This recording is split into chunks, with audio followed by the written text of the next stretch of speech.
मैं इस्लामुद्दीन खान और आप देख रहे हैं प्रहार टाइम्स। इस समय मौजूद हम मुमरा पुलिस स्टेशन के बगल में बाबा साहब भीमराव अंबेडकर चौक पर, और आपको दिखाएंगे यहाँ पर कि परवीन पवार, मोरेश्वर किने और यहाँ पर देखेंगे कि राजन किने खड़े हुए हैं। दरअसल यहाँ पर जो है भूख हड़ताल जो है प्लेग्राउंड के लिए यहाँ पर किया जा रहा है। लेकिन सबसे इंटरेस्टिंग बात ये है देखने को आपको मिलेगी कि परवीन पवार, मोरेश्वर किने, इसके अलावा राजन किने यहाँ पर मौजूद है। कुछ दिन पहले ही जो है परवीन पवार जो है वो इनके खिलाफ रहा करते थे, यहाँ तक कि इनके ऑफिस जो राजन किने की ऑफिस है वहाँ जाकर जो है ये मुर्दाबाद के नारे भी लगाया करते थे। लेकिन कहा जाता है कि राजनीति में कब कहाँ कौन किसके साथ चला जाए कुछ कहा नहीं जा सकता। परवीन पवार जो है यहाँ पर हैं, हम उन्हीं से बात करेंगे। परवीन भाई, क्या बात है आज आप लोग जो है राजन किने, मोरेश्वर किने के साथ में है? ये जो आज की जितेंद्र आवाड से नाराजगी हो गई है क्या? आज की ये जो भूख हड़ताल है, ये सभी मुमरा के बच्चे लोग हैं, जो मुमरा की युवा पीढ़ी है वो भूख हड़ताल पे बैठी है, तो उनका समर्थन करने के लिए मैं आया हूँ। और हमारे ज्येष्ठ नगर सेवक राजन दादा जी किने और मोरेश्वर जी किने, इनकी भी साथ में मैं हूँ और भूख हड़ताल में शामिल होने आया हूँ।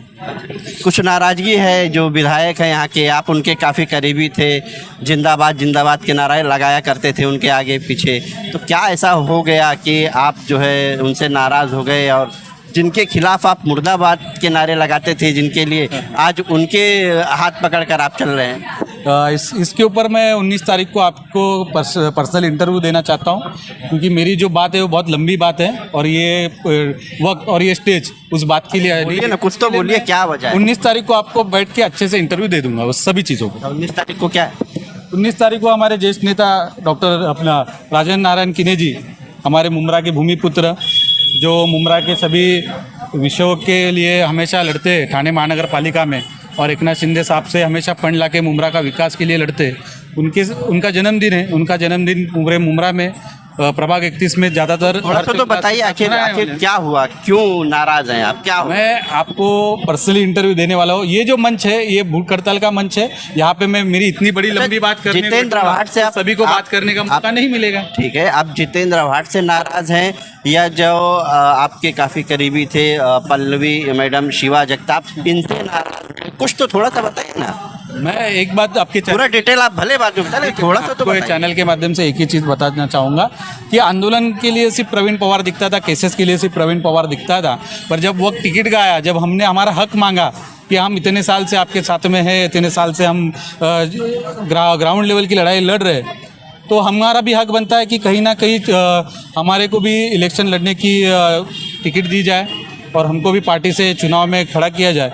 पर जब हक की बात आई तो सबने हाथ ऊपर कर लिए, तो ये मुद्दे पे मैं आपको 19 तारीख पे सब बता। तो टिकट कौन नहीं दे रहा है? मतलब विधायक नहीं दे रहे हैं या शिवा या पल्लवी मैडम जिनके साथ में आप रहते थे, आपको भाई की तरह मानते थे और आप जो है छोड़ के आ गए? भाई बहन का रिश्ता है, ये जन्मों जन्म तक ऐसा ही रहेगा, मेरी मौत तक ऐसा ही रहेगा। भाई बहन का रिश्ता कोई तोड़ नहीं सकता। टिकट कौन देने से? टिकट का जो भी मैं इसीलिए बोल रहा हूँ ना, आपको 19 तारीख को मैं बैठ के पूरा पर्सनल इंटरव्यू देने वाला है, क्योंकि मेरा इंटरव्यू बड़ा रहने वाला है और मुझे सभी चीज़ों पे बात करनी है।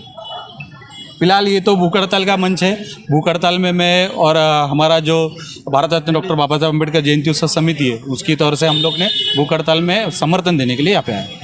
ये भी सुना जा रहा है कि आप मुमरा विकास आघाड़ी जो बनाया जा रहा है उससे जो है चुनाव लड़ने की तैयारी। मैं अभी एक ही कहूँगा कि मैं तो अभी आवाड साहब की जो पार्टी है, शरद चंद्र पवार साहब की जो पार्टी है, वहाँ से हट गया हूँ। अगर आपको वहाँ से टिकट मिलता है तो क्या करेंगे? मैं हट गया हूँ वहाँ से, मैं बस यही बता रहा हूँ। अगर वहाँ से टिकट मिलता है, आपको ऑफर आ जाता है कि चलो परवीन भाई आ जाइए, टिकट मिल गया आपको, अभी कैसा है, आवाड साहब ने, आपने देखा कि आवाड साहब ने कुछ दिन पहले कि 3 लोगों के परिवार के नाम लिए और उनको टिकट जाहिर किया है, तो मैं नहीं चाहता हूँ कि अभी मैं उनके पास जाऊँ। जब मेरा टाइम था, जब आपने डिक्लेयर नहीं किया, तो अभी मैं क्यों आऊँ? अगर वो बुलाएंगे तो नहीं जाऊँ। अगर शिवा भाई हैं और पल्लवी मैडम है, ये भी आपको मनाते हैं कि आ जाइए, तो मेरी उनसे बात हो गई है, जो भी मेरे ये थी मैंने उनको क्लियर कर दिया है। मैं किसी को धोखा नहीं दे रहा हूँ और ना किसी को धोखा दूंगा। मैं उनको पूरी बात क्लियर करके ही बाजू हटाऊँ। मैं किसी को मतलब ये नहीं कर रहा, गुमराह नहीं करूँगा। तो इनका कहना है 19 तारीख को जो है ये आएंगे। राजन किने भी इधर हैं। दादा क्या बताएंगे आप, जिस तरह से कभी आपके विरोध में रहते थे परवीन पवार, और आज आपके साथ में घूम रहे हैं। क्या कुछ कैसा चमत्कार दिखाया आपने? क्या है कि आज यहाँ पर हम लोग परम पूज्य हमारे भारत रत्न डॉक्टर बाबा साहेब अम्बेडकर चौक में खड़े हैं। और क्या है कि राजनीति में जैसे कहा जाता है कि कभी कोई किसी का दुश्मन नहीं होता, कभी कोई किसी का दोस्त नहीं होता है, तो कोई दुश्मन नहीं होता ऐसा कहा जाता है। तो उसी तरह प्रवीण जो हमारे हैं प्रवीण पवार और उनके बहुत सारे जो चाहने वाले, उनका ऐसा कहना है और वो कहना चाहते हैं कि हम लोग को आपके साथ में रखो, क्योंकि आप जो इतने साल में हमने देखा कि आपने बहुत सारे लोगों को सम्मान दिया, सब कार्यकर्ताओं को सम्मान देके उनको आगे बढ़ाने का पूरा आपके तरफ से कोशिश रही है, ऐसा उनका कहना है। तो एक कार्यकर्ता है, हम भी जानते हैं उसको कि एक अच्छा कार्यकर्ता जो है उसको सम्मान देने का हमने हमेशा काम किया है। और वही काम हमारे जो साथ में जुड़े हुए हैं हमारे प्रवीण पवार जी, उनको हम लोग सम्मान देने का काम करेंगे। एक कार्यकर्ता अगर चार घर का अगर अच्छा सोचता है और 4 घरों में किसी को अगर अच्छा बेनिफिट मिलता है, तो एक कार्यकर्ता के लिए उससे बड़ी कौन सी बात रह सकती है। तो मैं यही कहना चाहता हूँ कि प्रवीण पवार हमारे साथ में जुड़ना चाहते तो हम लोग का वेलकम है और उनको हमेशा हम लोग का वेलकम रहेगा। 19 तारीख को जन्मदिन है, तो क्या लग रहा है आपको कि प्रवीण पवार को आप शिवसेना शिंदे गुट में शामिल करेंगे? अभी ये ऐसा ये नहीं बोलता हूँ मैं कि प्रवीण पवार को 19 तारीख को शिंदे गट में शामिल करेंगे, लेकिन अभी प्रवीण पवार का कहना है कि मैं अभी आपसे जुड़ूंगा, उसके बाद में मैं डॉक्टर श्रीकांत शिंदे साहब से, एकनाथ शिंदे साहब से मिलने के बाद मैं मुलाकात तो करवाए ना आपने? मुलाकात करवाएंगे और बाकायदा करवाए ना मुलाकात? गए थे ना आप लोग मुलाकात करने के लिए, साथ में लेके गए थे ना? नहीं, तो झूठ बात नहीं करता हम लोग झूठे नहीं है और हम लोग झूठ बात करते नहीं है। जो है एकदम दिल खोल के बोलते, प्रेम चोपड़ा हिसाब रोकड़ा, ऐसा हिसाब रहता हम लोग का। हम लोग झूठागिरी करते नहीं। यहाँ पर 2009 से आप देखे होंगे कि एक आदमी आया, वो कितना झूठेगिरी कर रहा है, कितना लोगों को झूठ से ये कर रहा है, राज कर रहा है ना, झूठ के ऊपर ही राज कर रहा है। शिंदे गुट में शामिल होंगे? मैं दादा के साथ में फिलहाल हूँ। दादा जहाँ मुझे मान सम्मान देंगे वहाँ मैं उनके साथ में रहूँ। शिंदे साहब से बात करेंगे, डॉक्टर श्रीकांत शिंदे साहब से बात करेंगे, फिर उसके बाद में उनके बारे में अपन तय करेंगे कि क्या क्या। फिलहाल तो उनका कहना है कि मैं आपके साथ में जुड़ा हूँ, आपके साथ में रहना चाहता हूँ, आपके साथ में जुड़ना चाहता हूँ। मैं बोला ठीक है, उसकी कोई भी हमारे सामने कोई भी उसकी ये नहीं है, क्या कहते हैं उसको, शर्त नहीं है हमारे पास कि मेरे को नगर सेवक का टिकट मांगता है या कुछ मांगता है। उसका शर्त इतना ही है कि मैं तुम्हारे साथ में आवाम की खिदमत, जैसा कि टिकट की वजह से तो नाराज होके आपके पास आए, तो आपको यहाँ शर्त नहीं है, टिकट नहीं चाहिए आप? नहीं, मैं देखो जहाँ पे मैंने पार्टी में काम किया, जिनके लिए मैं इतने केसेस लिया, सबसे खिलाफ गया, सबके लिए ये किया, तो उस पार्टी ने मेरी कदर नहीं की, इसके लिए मैं उस पार्टी से हटा हूँ और दादा के साथ अभी जुड़ा हूँ। दादा, मुझे यकीन है कि दादा ने सभी लोगों को न्याय दिया है, मुझे भी न्याय देंगे। आपके ऊपर भी जो है शहर में ऐसी चर्चाएं चल रही है कि जो है जब तक चुनाव आएगा तब तक हो सके जो है राजन किने भी जो है जितेंद्र आव्हाड के पास चले जाए, उन्हीं के पार्टी से हो सके चुनाव लड़े, ऐसी चर्चाएं हैं। अभी देखो, चाय जिधर है चाय उधर चर्चा तो होती है, लेकिन जब हमने एक आदमी को पूरा झूठ और मक्कारी की से उसके पास कुछ है ही नहीं है, वो आदमी के पास अगर आदमी फिर से जाएंगे तो कैसा रहेगा। एक आदमी झूठ है, उसकी पूरी झूठियत मालूम पड़ी है, सच्चाई नहीं है, झूठियत मालूम पड़ी है कि वो किस तरीके से आदमी को झूठा और बनाने का काम करता है। तो ऐसे आदमी को हम लोग फिर से जाने का सवाल ही उठता नहीं। ठीक है, हम लोग ये बोलते हैं कि हम लोग जिसके भी साथ में रहे उसके वफादार बन के रहे। पिछले 5 साल में 2017 से लेके 2016 से 21 तक हम लोग साथ में थे, उनके वफादार रहे और जिसके साथ में भी रहेंगे उनके हमेशा हम लोग वफादार रहे। ये ठीक है, अभी जो लोगों को क्या बोलने का, क्या जो ये विरोधक है उनको क्या बोलने का वो बोलने दो, लेकिन पब्लिक को मालूम है कि राजन किने क्या है। बस प्रवीण पवार है, प्रवीण पवार को हम लोग सम्मान देंगे, यही कहना चाहता हूँ। अच्छा, खेल के मैदान को लेकर क्या बोलेंगे? सारे खेल के मैदान में जो हमारे भाई लोग बैठे हुए, जो मुमरा कौसा स्पोर्ट्स काउंसिल है, उस काउंसिल के माध्यम से आज यहाँ पर हड़ताल के लिए बैठे और मैं दोपहर को भी आया था, मैंने उनको पूरा समर्थन दिया है।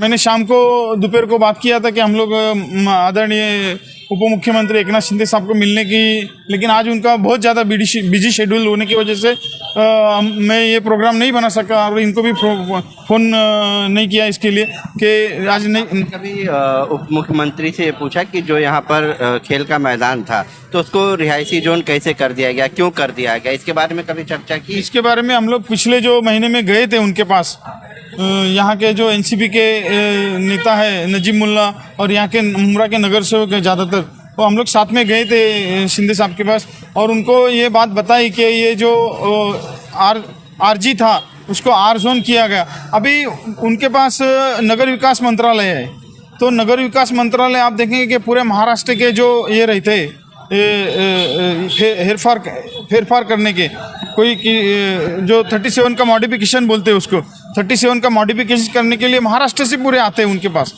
तो ये भी गया होगा और उनको हमने ये बात किया तो उनका कहना ये है कि आपको मालूम है कि किस तरीके से तुम्हारा जो आमदार है मेरे पास आता है, कुछ भी ऐसा पब्लिक हित के लिए कभी नहीं आया, लेकिन खुद का जो पर्सनल काम रहेगा उसके लिए आके रोएगा, फिर वो लिपापोती करने की बात करेगा। तो ऐसा जो अभी मेरे को तो मालूम नहीं कि ये मैदान की बात है और ये आरजी की बात आर जोन करने का है। तो मैं तो जो जितने मेरे पास फाइल आती है, मैं तो जो प्रशासन से जो आता है मेरे पास उसको तो मैं साइन करके आगे भेज देता हूँ, लेकिन ये जो तुम्हारा मसला है इसके लिए तुम लोग एक बार फिर आ जाओ सब लोग, और इसके लिए कैसा मैं स्टे दे सकता हूँ या जो भी इसको उड़ा सकता हूँ, इसके लिए उन्होंने हमको बुलाया है। और अभी मेरे जो भाई लोग बैठे तो उनके साथ में मैं एक दो दिन में कभी भी उनको मैं हमारे भाइयों की मीटिंग कराऊंगा और मेरे भाई लोग और हम लोग भी सब लोग हमारे साहब को रिक्वेस्ट करेंगे कि साहब आप कुछ भी करके एक हमारा जो आरजी है उसको रुकवा दो, वो जो आर जोन हुआ है उसको एज इट इज़ आरजी ही रहने दो, ताकि हमारे मुमरा कौसा के जो बच्चे हैं आपको बहुत दुआएं देंगे। इसके लिए हम लोग उनको गुहार लगाएंगे। मोरिश भाई आप क्या कहेंगे? तो बर्थडे में भी गए, केक को खा के आए पूरा एकदम? किसी ने प्रवीण ने मेरे को इनविटेशन दिया था, मैं उसके लड़की के पहले जन्मदिन में वहाँ गया था। मैं एक इनविटेशन और एक भाईचारे के हिसाब से गया था। उस वक्त हमारा उसने मेरे को वहाँ पे बोला कि मैं तुम्हारे साथ दादा के साथ जुड़ना चाहता हूँ, तो मैंने उसको बोला ठीक है, मैं दादा से बात करूँगा और आगे इसको ये करके ही करेंगे। तो अभी हमारी मीटिंग हुई 2-4 बार उसके केक में ज़्यादा मिठास थी। मिठास तो ठीक, क्योंकि वो साफ दिल से हमारे पास आया, उसने अपना जो बाजू था वो रखा हमारे पास, तो हमने उसको वेलकम किया है। अभी देखते हैं आगे कैसा हम जाते दादा के मार्गदर्शन में या शिंदे साहब के मार्गदर्शन में, तो आगे आपको पता चलेगा। तो आपने सुना कि परवीन पवार जो कभी विधायक जितेंद्र आव्हाड के काफ़ी करीबी हुआ करते थे, जो शिवा जगताप हैं, पल्लवी मैडम हैं, उनके लिए वो हमेशा काम किया करते थे, लेकिन अब राजनीति जो है वो कहीं ना कहीं करवट ले चुकी है। अब देखेंगे आप कि राजन की ने, मोरेश्वर की ने, उनके साथ में परवीन पवार यहाँ पर खड़े हुए हैं। उनका कहना है कि वो जिस तरह से इनको आगे आज्ञा देंगे, उनके आज्ञा का पालन परवीन पवार करेंगे।